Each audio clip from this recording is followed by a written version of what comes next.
આદમી પાર્ટીના ધારાસભ્યો ચૂંટાઈને ગૃહમાં આવ્યા ત્યારથી સતત અમારી માગણી હતી કે વિધાનસભા લાઈવ કરવામાં આવે। આના માટે થઈ અને અનેક વખત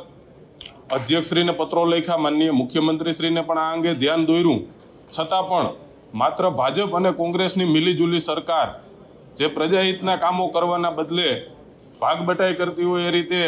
કામ કરી રહી છે, એ ગુજરાતની જનતા સમક્ષ ખુલ્લું ના પડે એના માટે થઈ અને કોંગ્રેસે પણ ક્યારે પણ વિધાનસભા લાઈવ કરવાની માંગ પાછલા 20 વર્ષોમાં ઉઠાવી નથી। ત્યારે આમ આદમી પાર્ટી મજબૂતાઈથી ગુજરાતની વિધાનસભા લાઈવ થાય એની માંગ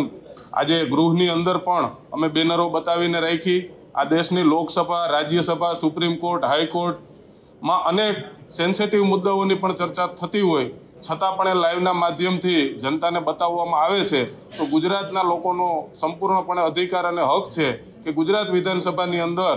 જે ઘટનાઓ બની રહી છે, જે વિરોધ પક્ષના ધારાસભ્યો મજબૂતાઈથી ગુજરાતના લોકોનો અવાજ રજૂ કરી રહ્યા છે એ, અને સરકારના નમાલા મંત્રીઓ જે જવાબ દેવાને પણ લાયક નથી, એની તમામ કામગીરી છે એ ગુજરાતની જનતા જોઈ શકે, જેના માટે થઈ અને લાઈવ કરવામાં આવે એવી માંગ આજે આમ આદમી પાર્ટીના ધારાસભ્યો દ્વારા ગૃહમાં ઉઠાવવામાં આવી।